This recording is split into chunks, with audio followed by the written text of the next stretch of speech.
Okay. Hey everyone, welcome back to Tales of Recovery. Today, I have the privilege of talking to my friend Cole LaRochelle, creator Cole on Instagram.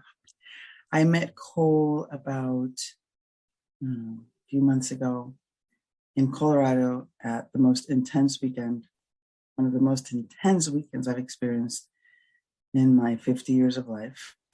It was beautiful, and Cole was such a huge part of my journey in this 3-day weekend, as well as my daughter's.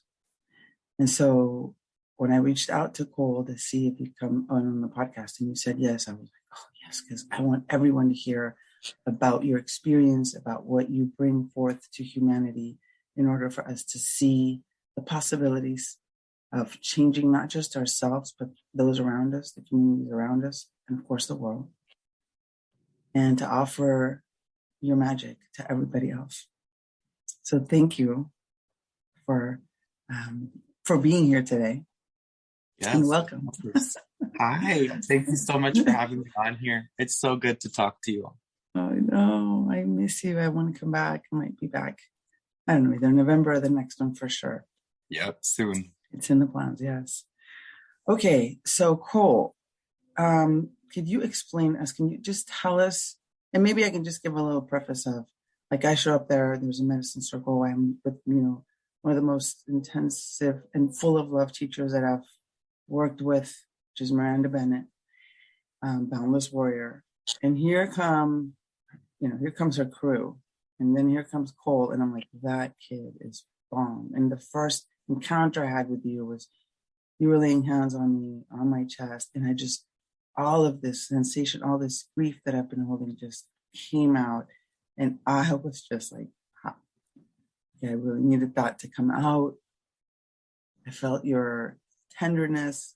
And I've been working with a lot of people, but there's always those kids or those people, and I call everyone kids because I feel like we're all kids, even my elder, that just touch you in a way where you're like, okay, I want to work with him, or with her, or with that person. Like, what is going on here? So tell us, if you mind, because I also was very surprised that you're like one of the youngest ones there. Mm-hmm. My daughter, who was 20 at the time, was like, I like Cole, and he's kind of my age. And I'm like, yes, thank you, Great Spirit, for doing this. Yeah, so I am the youngest. I just turned 21. So just had my birthday. But yeah, the sacred way, that's what we're really touching at here. It's led by my elder, Myranda Bennet, also known as Boundless Warrior. And it's not even a retreat. It's you can't put into words what the weekend is. It's more of an intensive.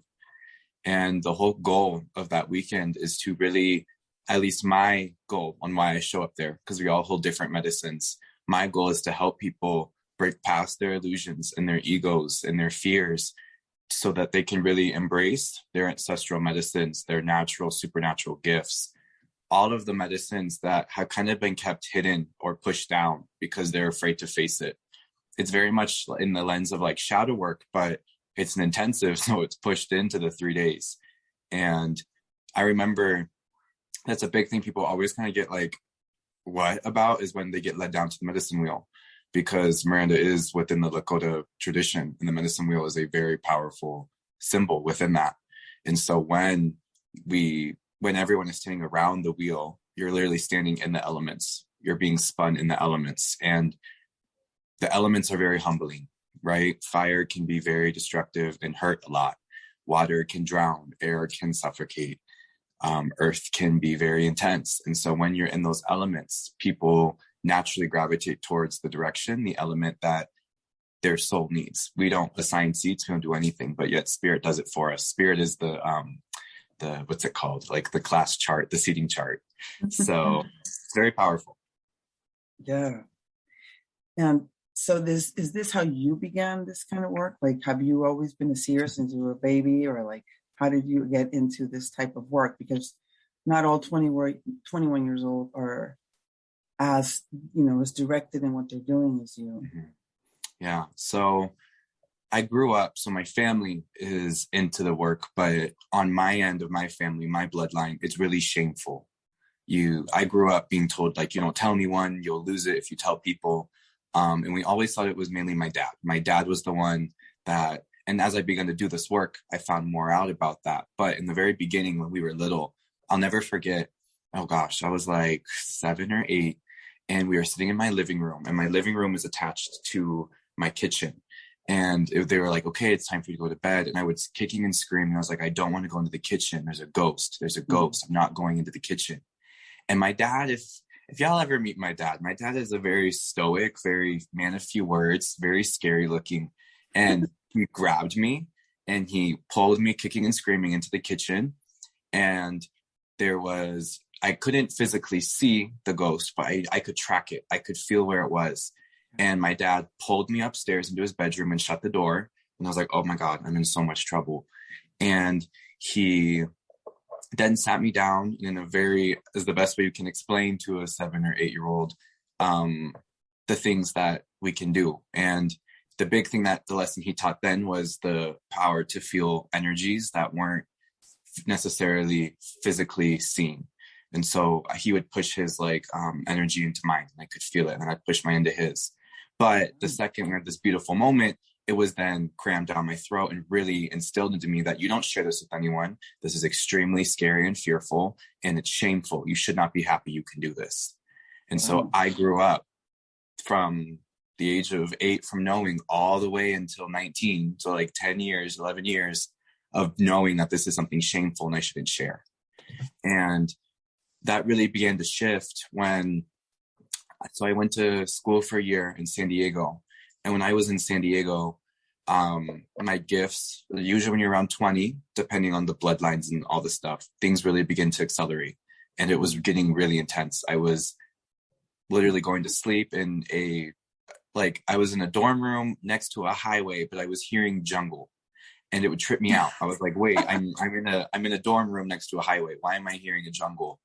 And then I had a roommate, and he had a Xbox, and the Xbox would turn on randomly at night, and just my papers would get shifted. And I had like a makeshift altar at my table, but I didn't want to scare like the college kids. So like it kind of just looked like my desk, but I was starting to step more into it, and things were beginning to come in more. And I remember one night I really was not happy in San Diego. And one night something hit the bottom of my bed, and it shook my bed. And I sat up, and at the bottom of my bed, there were like these 3 women, and they were like, it's time for you to go do your work. And I was more scared than like, whoa, in the moment, because now I'm very thankful and it makes me emotional. But in the moment, it was like, what is this? And then they went away. And then literally 2 days later, I found Myranda. And then and Myranda, which is interesting, is based in Colorado, where I'm from. So when I went there, that in itself is a whole story, but that's how I got into. Can I ask you this? Because I find this interesting. Well, there's 2 things, because so Paula, my daughter, would always see people. I'd be like, there's no one there, just go to bed, just stop it. But I could see that that's not the way. And I'd be like, well, no, so now, and we spent a lot of time now, me kind of apologizing to her, like, I know you did probably see someone. I think I saw people when I was little, but it was just so like dismissed. I, to be honest, wouldn't even tell anybody. I was just so scared. So I want to ask you, like, why do you think your dad, why do you think this was shameful? Because of the religion, toxic religions that we've been oppressed by for 2,000-3,000 thousands of years? 100%. So the big thing from my dad is, so my grandpa is the first on my dad's side to live in civilization. Before that, they lived in lumberjack camps. And before that, basically, long story short, for my bloodline is I'm French, and then I'm also Blackfoot. And so a lot from my dad's side. And so from my dad's side, what happened was they came over from France, and then they really before knew France, and then they mixed with the indigenous people, which was Blackfoot. And then from there, they began to work together. And so my grandpa, my great grandpa, they all grew up in lumberjack camps. That was how they grew up. They were very connected to the land. And during that time, the work was something that was like my my great grandpa and my great grandma, they were very reverent in their space. My great grandma was known for being like, if you got sick, you would go to her. She was really good with illnesses. But again, it was that really traditional teaching of you don't take anything in exchange. It's all about spirit working through you when you're working with spirit. And my great grandpa, his big thing was like, I'll lose it if I become ego with it, like, oh, I can do these things. And so that was passed down through my grandpa. And then my grandpa, he used to be a one of the crazy stories, there's just so many. One of the crazy stories is when they were cutting wood as a lumberjack camp, one of the men missed the wood, and the axe went straight into a main artery in the leg. And my grandpa, he was like, oh, I want to say 12, 13, ran over and put his hands around the man's leg, and his leg stopped bleeding until the people came. And then they were able to patch him up. Wow. And everyone at the time was kind of like, the best way my grandpa says it was the looks. It wasn't necessarily what they did. It was the looks of like, what did this kid just do? Yeah. And then when he got home, my great grandpa beat the hell out of him, because he was like, you can't be doing that. People are seeing you. Like, this is shameful. This is not something you should be proud of. And so that trauma, right, was passed down. And that initial pace of it comes from like, you were killed if you did that a long time ago, and it's not even that long time ago if we think about it. Like, and it's still to this day, people give you the look, if you say, oh, I'm a quote unquote healer, or, oh, I do this stuff, they're like, okay, you do some crazy shit, And so that mentality has passed down through the bloodline. And it really stopped with me, because my dad still passed that down. And when I first started with tarot, that was the first thing. I would not dare touch anything more than tarot, because I was like, I don't know what's to come. And I started charging for tarot. Not much, but I started charging. My dad was like, you're going to lose the gift. You're going to lose it. You're going to lose it. And it just felt wrong. I was like, no, I'm not. And I kept pushing it. And sure enough, I didn't lose it. I just kept getting better. And then I started working with Myranda, and I moved more into the ancestral work and then the shadow work. And it just kept accelerating. And that myth, or his belief, it started to shatter, because he was seeing like, my son is doing work that is so much greater than at least what he feel like he's done. And it's not going away. And it's been really healing for not only him, but me, because it's like that belief of this work is shameful, this is something to hide, is like kind of dissolving. Yeah, the fear that quote unquote whoever imposed is now beginning to not work anymore, right? Because of people like you. And that's one of the exciting things I was thinking about last night and this morning, as I was preparing, to meet with you today. Like, I have so many younger generation friends that are doing this type of work, and it's so exciting, because most of us think, well, if you're not 80 years old, 70, you're not a wise elder. I know a lot of old people that are not very wise, including people doing the work. And it's like, what are you doing? Like, times are changing. You need to soften up. It's allow women to come in. And so the fact that your generation, like the younger kids, are doing this is very impressive and very exciting for me, especially as a mom with kids. Yes, no more fear. And it's taken me years of in and out. Yes, I can do this, but no, I better not. Yes, I can do this. No, I better not. It's not even, and maybe it is that we were also sent down like this message of shame. It's more of like, oh, that's really ridiculous. Which is shame dressed up in Victorian whatever bullshit, right? Yep. But so thank you for pushing through and helping your dad and yourself and all of us. Yeah. While we're at it. Yeah. All right, so then after the visit of these three wise women, they came to tell you that it was time to leave. You met Myranda. And what do? You're like, I'm quitting college. You just moved back to Colorado. How did that go? So this happened in November. I was going home for quote unquote Thanksgiving. And that's the whole thing in itself. That could be an episode. But anyways, so I was going home for that time, and as you know, Miranda lives in the middle of, am I allowed to cuss on this? Of course. Okay. Miranda lives in the middle of like fucking nowhere, as you know. Yeah. And I'm from like kind of like city, so it's like an hour drive to get to her place. And she lives in this beautiful ranch, and I pull up to it. And this is my first time ever being at the ranch. Little did I know I'd basically live there. I'm there like 3 out of 5 days a week. It's insane. But I pull up to the ranch, and she's standing in the door, and I'm like, okay. And I walk in, and she takes me into what we call the healing room. And we walk in there, and I sit down, and I don't cry a lot. You know me. I'm very like, I got to be strong for everyone. And I fucking broke down just being in that room.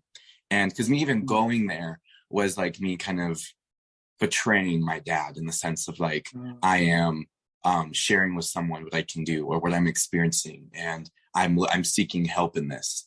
And so, and I didn't have to say anything. I remember the first word she ever said to me was, I know. And then I just started to fucking cry. And then I started to tell her what was happening to me, and I didn't feel crazy about it. And I didn't also feel, which I feel like is a big thing now with the New Age and Love and Light movement, is put on a pedestal for what was happening to me.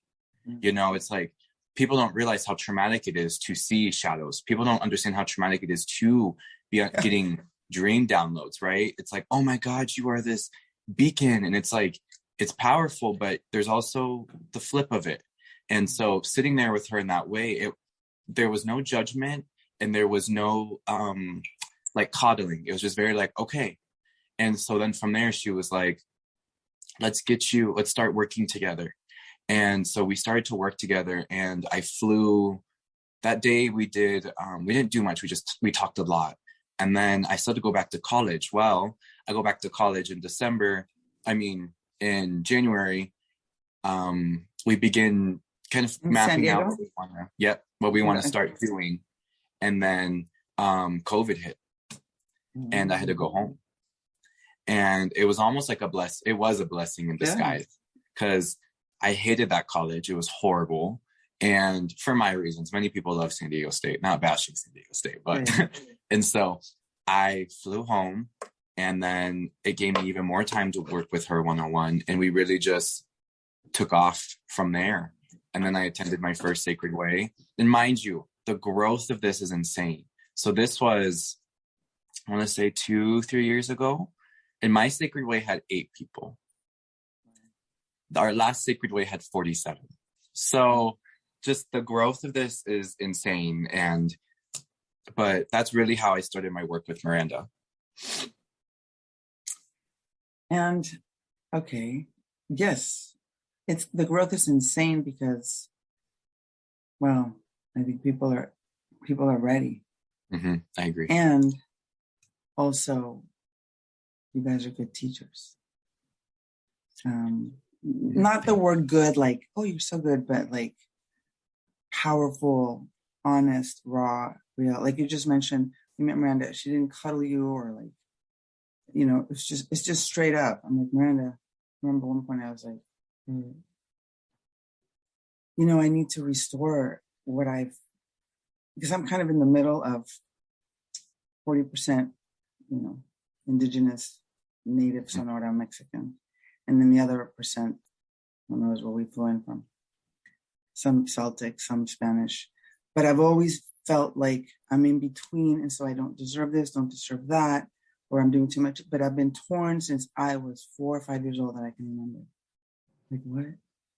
What are we doing? So one of the things that I love about her and you is just like, yeah, whatever, let's work in it. Like, what? Mm-hmm. There's no explanation. There's no complications. There's no coddling. No, it's just, yeah, I know. Let's go. Mm-hmm. Like that deep knowing. Mm-hmm. How did you come to that deep knowing? Like what other work did you do, or could you recommend for people besides going to work with you, of course?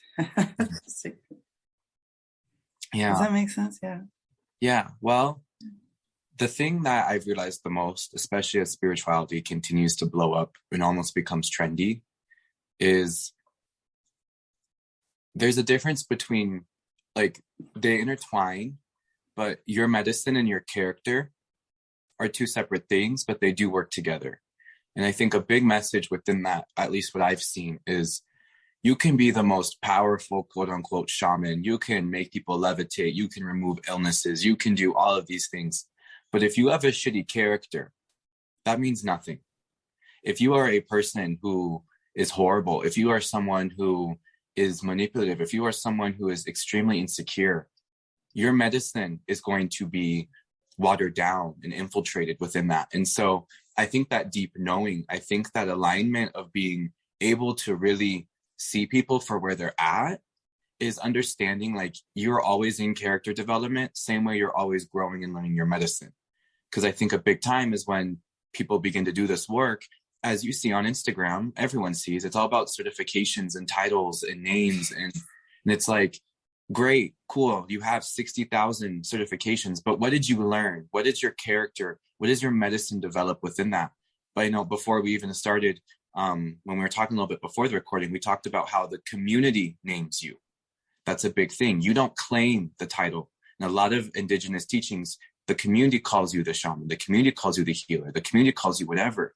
And so that deep knowing comes from not even, it's just from like erasing any titles you can come from it, right? Because you almost, your ego can build like this arsenal touched and helped, but there's a thin line, you cross it and you become very egoic. And I think that is what keeps you in that deep knowing of there's always progression, there's always something new to learn. Yes, all of this certification thing is so funny to me. Jesus, I know. If it's not at least 2 years long or a year long, then you're not. And that including practice and having your own, but like, oh, I got a 1-day certification and now I'm a Reiki master. No, girl. That is some major bullshit. Right. Hold on. But not to downplay that people are trying and that are growing into wanting and seeking something different. Of course not. But what I'm saying is, what I hear you say is, it's more of an inside job. Or at least what I tell, like my friends, my clients will ask me, like, I want to do this certification. Well, I think you already know how to do that. I think, can you try for 60 days the discipline of every day sitting an hour and a half or 2, playing with that energy? Right. Sitting in silence in your altar, going out, connecting with the earth, and then just see what happens. Mm-hmm. Well, and I think a big thing too is like, all of it boils down to like, why are you doing it? And I think a lot of people are doing it because they want some type of recognition for being able to do something, which is then going to attract individuals to come to them. And a big thing is like, for example, tarot. I saw some tarot certificate and I was like, or you can just go on Biddy Tarot and look up the definitions. That's how I did. And then you work on your own with it. But the reason why is like, okay, cool. Everyone has a certificate. Why would someone want to come to you versus everyone else that has a certificate? It's because of your unique medicine and how you bring it forward. But if you don't spend time alone to figure out how you show up and what yours is, you're no different than Susan, John, and Billy. They all got the same certificate as you. You see what I'm saying? And that's what this work is really about, is what can you uniquely bring and show up as? Yeah. And meanwhile, of course, you're growing into, like, I like to say, instead of like, and you're healing yourself. I don't know about that, but that's true. But I feel like it's also, we can word it as like, you're growing into the remembering of why you even came here to begin with and what your medicine is for you and for the world. Exactly. Okay.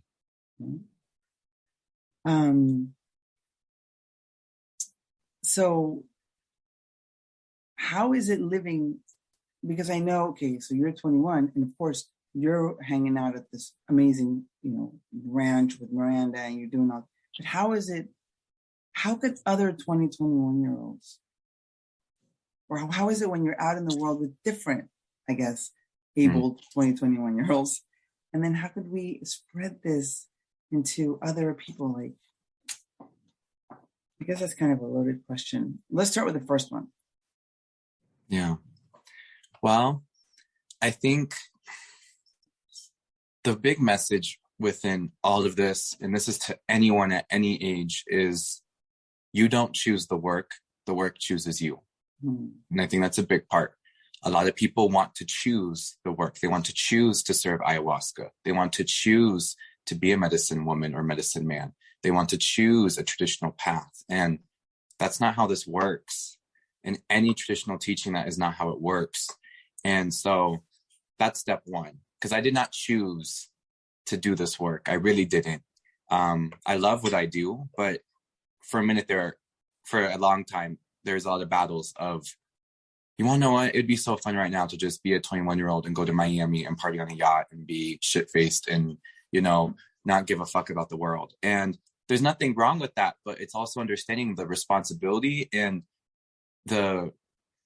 it's the responsibility I have over and for people. It's like people come to me when they have very deep sorrows and depressions and issues and addictions. And for me to be like, okay, go do your shadow work for your alcoholism. And then for me to go out and do that, it's like, what is the example? You need to be the example. And I think a big thing is when you're 21 and when you're young, you're not so focused on being the example. You're really selfish in that sense. And I'm not saying 21-year-olds are selfish, but at that age, you're very you focused. You want to discover what's for you. But there's nothing that's for me that's been more rewarding than this work. When I see people that were literally suicidal come to Sacred Ways and leave and have this new relationship with their partners and showing up as the parents they wish to be and no longer addicted. It's just that is worth more than any weekend in Miami to me. And it's the priorities. It's the choice as well. You always have the choice in this work. And that's the big thing. So for anyone that is young, it's also understanding at what caliber you're meant to show up at. And that was something I also talked about, is not everyone is here to be a keeper. Not everyone here is to be a medicine man, medicine woman, a holy man, a holy woman. Not everyone is here to play those roles. And when you realize that where your role is, it's easier for you to process it. I know that I have a big responsibility because it was made very present very quickly. And I know the power of it. And so for anyone that is young that's listening to this, I encourage you to reflect on who you want to be in this world and why. Yeah, the why is very big. And I love the shift that is happening through young kids like you. Mm-hmm. And to really know that the why isn't just this consumerism, like making money and getting it. I'm the most famous tarot reader and I have 50 million followers on Instagram. Right. I mean, good for you. That's great. But that shouldn't, that the anxiety of wanting that to be the goal is crippling. And also it's just really, we're all going to that. So you had more followers. I mean, it's not, so okay. So looking into the why, if you're trying to do this work, I guess it's also like a self-study, right? Of like observing. I mean, I struggle with this a lot because since I was your age, I was out there trying to change the world and getting a lot of crap about it. Mm-hmm. And I had my own journey, but what I've learned now, many years later, is, well, obviously, one, I don't care. I don't care anymore. I don't think I ever cared, but sometimes that shame did come in and it's like, okay, I need to work this out. I need to try to do these things. But it's really just an observing, which is something, an observing of what you mentioned at the beginning is to be able to see where people are at. Because we can go from one shaming straight to the other. Right. Can't you see what they're doing? Yeah. Okay, so tell us what is, if you would like, if I want to have a session with you, because I can talk about the cord cutting that we did, which was crazy. I guess I could say that and then you can explain it. Sure. How about that? So I'm in the Sacred Way. Cole and some of the other amazing beings that were there. had different options, right? So some cord cutting and this kind of healing, energy healing, whatever. And I was like, cool, I think I need a cord cutting ceremony. And then I didn't even think about it. And when we're just sitting there, you come right up to me and you're like, hey, let's go. I'm like, what? Where are we going? Cut it from the medicine field, walk all the way over across. We're here in this like green meadow, and I walk over and you're like, okay, we're going to start doing this cord cutting. And I've done like cord cuttings before. I just always thought, okay, well, this is whatever, cutting the cord, sure. Because I was very programmed that was a bunch of bullshit. Even though I saw things move, I talked to spirit, I felt these energies all my life. The programming is so deep in there, that software. Mm-hmm. That even, I mean, that's why I am all about having experiences and touching it in person so that you can begin to have an ease with deprogramming and getting rid of that software.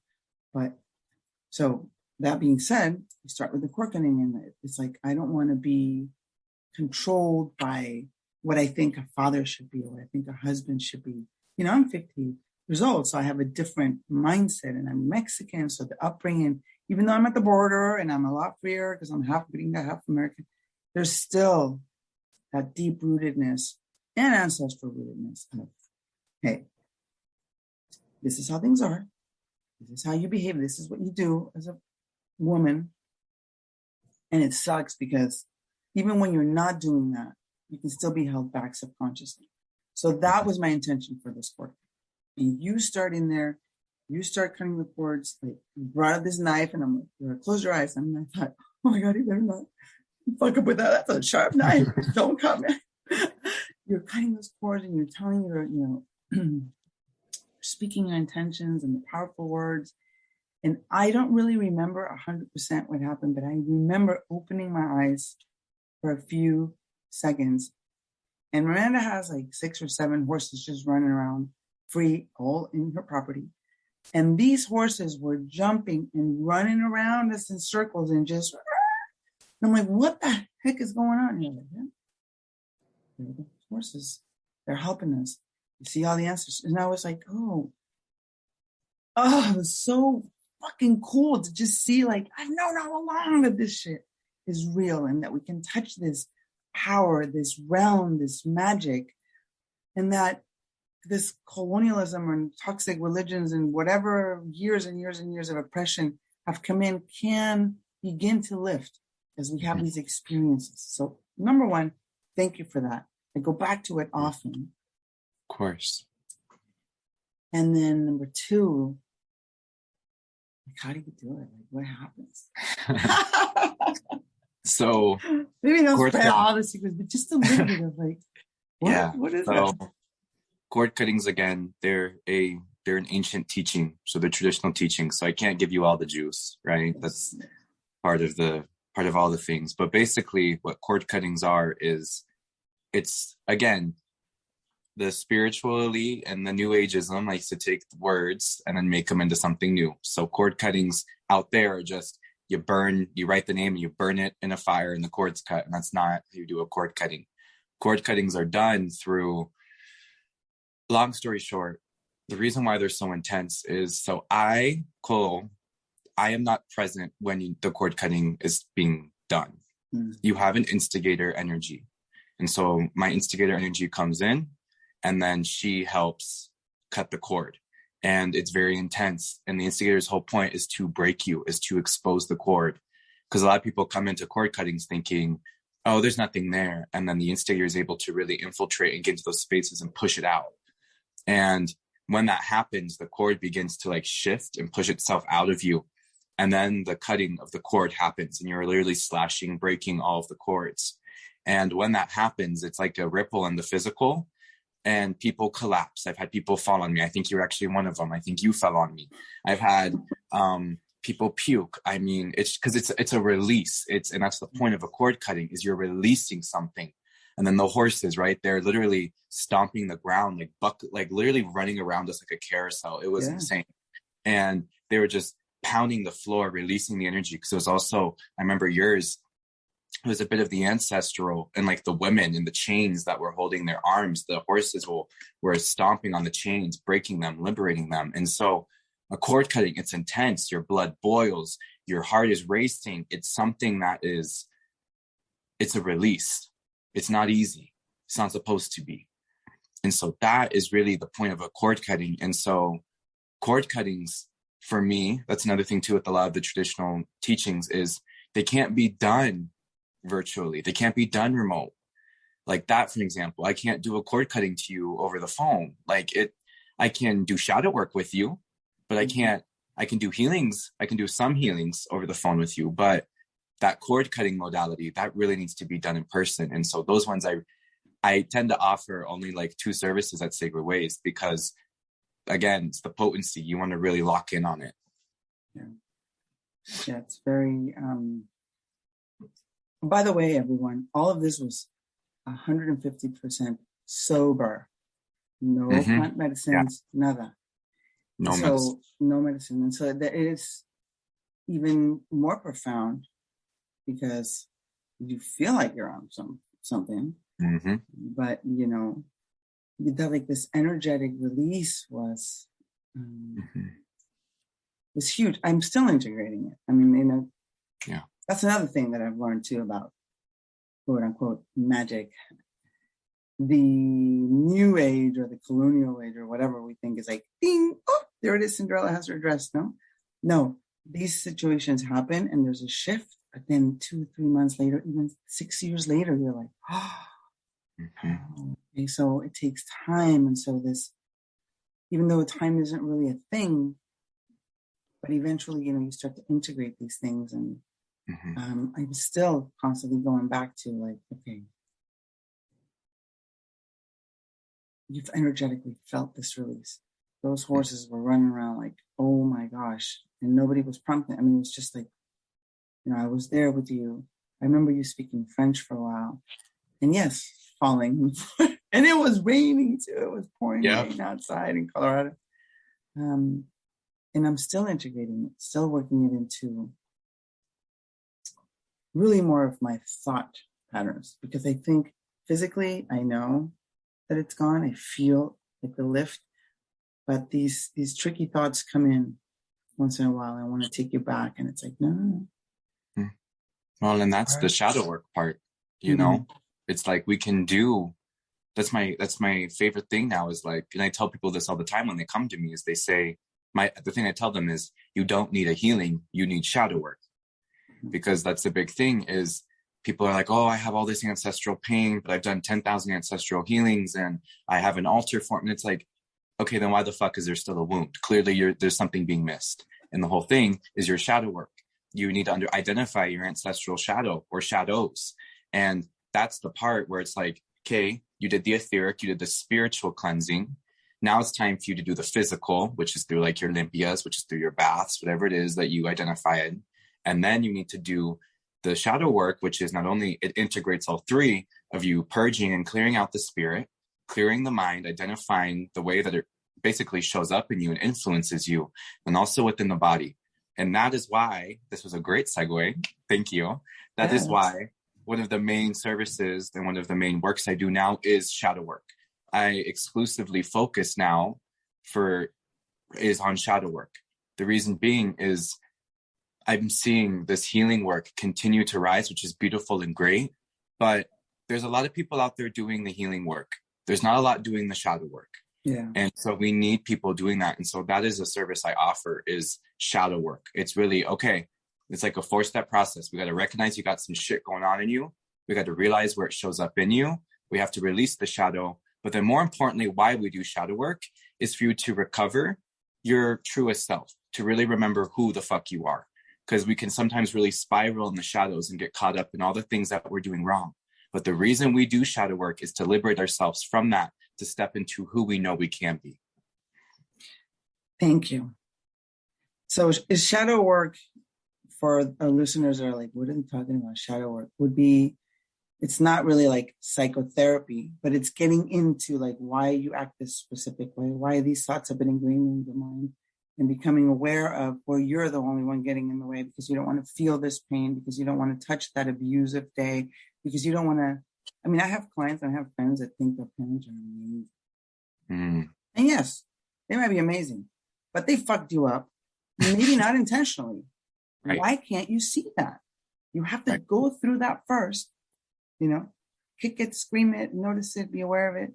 And then eventually later in the integration, you'll understand and have compassion for them. But if you're holding that, I mean, is that some type of shadow work? Oh, of course. And I think a big thing too, which that's really what I've realized my life to, is like shadow work and helping people understand it. Cause it's everything you said of shadow work is really about accountability. Mm-hmm. It is being accountable for your own shit and the shit that's happened to you. And like shadow work, in my definition, it is confronting all of the suppressed and hidden parts of yourself, because it's all the things you don't deem as pretty. And shadow work is not pretty. And I think that's why not a lot of people want to do it, because it's scary at times, but it's real. You see real results in shadow work. You can see real results in healing, but if you combine a healing with some shadow work, it's like, it's better than any prescription, any therapy you can go to, because in itself, shadow work is a form of therapy. If you think of it, it really is processing your own shit, but it's less of me telling you what's wrong with you and me helping guide you through it. And then you realizing like, holy shit, I am this way because of this. And then tracking the shadow and then realizing where it shows up in your ancestry, in your family, in your friends, in your career, and seeing how it feeds. People have such a hard time seeing where these shadows feed. And that's why I'm so prominent on shadow work. Yeah, it's and I love the way you teach too. You're so straight up. Your videos are the best, because it's like there's no bullshit. No. And I think that's how it needs to be, like not aggressive, obviously, but just like, come on now. Right. You've been coming back here 15 years telling me the same thing. It's about time. Right. Right. And I think that's why people also feel so like drawn to shadow work. It's because there is like a no bullshit policy with it. Like the more vulnerable, the more real you can be with shadow work, the more healing you will see. I have people come into shadow work sessions and they're like, think that they're above all because they have 10,000 certificates and that they come from this lineage and that they do all these things. But then deep down what it is, and I call it out, I'm like, oh, okay, I let them do their ramble. And I go, okay, so let's talk about your insecurity and your titles. And they're like, what? And they get taken back. And that people need that initial shock to their system for them to realize like, wait, what? And the crumbling, that like it disintegrates in front of them. This whole persona, their identity shadow literally breaks in front of them. And they're like, what is this? And then I'm like, yes, now we begin. And it's such a powerful transformation that happens. Yeah. You're not your titles. Exactly. And then, so the integration of it is what I'm hearing is like you do your light work, healing, but you do the shadow work, and then you're integrating into wholeness. Because otherwise it's, I don't know, to me, like I see some of these love and lights and I'm like, oh, I can't, I have to unfollow you. It's just too much. And then I also feel a lot of compassion, but I don't think it's helpful in any way, shape, or form, because you don't, I don't know, it's just like a myth. It's just like like the sale of the year. Right. Literally. And that's my big thing, which is my huge, if any of y'all, and you will soon find out if you're not have found out from this, is I have a very strong opinion on the love and light community. And the reason being is it is so skewed. It is so like disassociate, forget what's happening, go into the love, go into the light, ascend into the 5D. And it's like, okay, great. But how are you going to do that without facing reality, without seeing that children are dying, without seeing the mass murders, without seeing our earth burning? Like, and so that's why the love and light community are oftentimes really scared by me. Anytime I post something, anytime, I am guaranteed at least 2 comments from some love and light person telling me that I'm wrong or telling me that they love me and that they pray for me and all the things. And for me, the love and light community is no different than the extreme Bible thumpers that tell me that Jesus is going to save me. It's the same extremes, just a different God. Yeah. And that is the part that I think is really intense for people to understand, of just because you're calling something spirit doesn't mean that you're not escaping from reality. It's a form of escapism. Yes. Ashe. And also, a lot of people don't want to do the work. And so grab onto this, especially the Bible thumpers. And this is like their heroin. This is like the drug. Exactly. And they don't want to let go. And so, the shadow work, the way you say things, because I get a lot of messages too. It's like they're being threatened, right? They're being called into. So, and if you're listening, like, I don't know the shadow work, have compassion with yourself. It's little by little, like everything else. It's really worth it. Number one, because what are you doing with just love and light, with just your Bible thumping? I mean, you're living in your own little fantasy world. And, I'm just going to pray for this, or I just watched this Netflix documentary and I feel really good. No, we're here to work and produce some type of growth. Then we have to do the work so that you can come back into the world with good fertilizer for that seed you're planting. Exactly. It's not miracle growth. And you're coming up with all this. I love that. I was trying to say that. Yeah, no, that's a big part. And the other thing too, which I thought was powerful, that again, we could talk for hours, but something I really want to touch on as well is when you said, when we did the cord cutting, that we didn't use any plant medicines. No medicines were used. And a big thing I want to touch on is within many, many, many, almost all, I say that, yes, almost all traditional paths, you do not touch plant medicines until you have developed your own medicine. And so many individuals are seeking and going to ayahuasca, to mushrooms, to peyote, to God knows what, fucking anything really, to get this high, and they shoot out of their bodies. It's the first time they've ever left their spirit from their body. They're having these insane experiences. Some are really good. Some are extremely horrifying. Because again, just because you're taking ayahuasca doesn't mean you're going to shoot straight up. You'll go straight down as well. And going into those spaces when you don't even know what your chakras are, for an example, when you don't even know what a shadow is, we don't even know what a spirit keeper is, all of those terms, when you don't know anything and you're taking and consuming, it is harmful.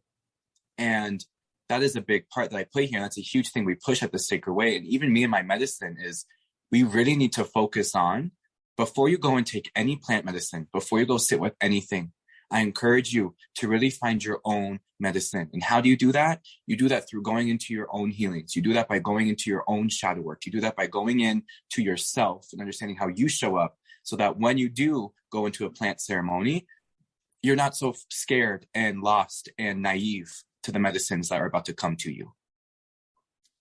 Yeah, and that you're aware of who you're trusting yourself into. Because that's a big one. There is a lot of charlatans out there giving medicine. And I remember one of the ayahuasca ceremonies that I went to, there was like 50 people there. And they asked me to come and guide a meditation and lead a yoga class before. It was like this huge festival. And I show up there and it was like wholly unorganized. I asked the organizer, like, hey, when are we going to do this? What time is the class? Like, where's the schedule? What's going on? It was a disaster. She's like, I don't know. Hold on. People coming and going. Next thing you know, there was like no yogas, no meditation, nothing. And I wasn't the organizer. And, I was like, all right, I guess we're just going to go with the flow. Right. No one's going to talk about intention. And they had these shamans coming in from Peru. One of them didn't even speak English. I mean, it was what it was supposed to be, whatever. It worked out. But I saw the sloppiness of trusting yourself into, so many people came trusting like, okay, I'm going to heal. And I trust, right? The great mystery knows what it's doing. But at the same time, we have to know who you're giving yourself over to. Have you practiced prior to coming in there, like you said, with your shadow work, with your, with finding your own medicine? And for some people, they're like, what do you mean finding my own medicine? I would suggest doing a lot of body work too. Meditation, dance, yoga, being outside in nature, sitting with teachers that resonate with you, that you trust, and that you feel like something amazing is coming. And we're all going to have shitty teachers once in a while, right? It's a long journey, but who you're trusting yourself into is also very big. So yes, along with what you said, first do the work. And then after the medicine, integrate what happened. I see some of my friends that are doing ayahuasca like every freaking weekend or every 3 weekends. And it's been years, Cole. Like 4 or 5 years, I'm like, well, okay. Well, and what's happening too, what I'm seeing is, especially with ayahuasca, because that one is just taken off.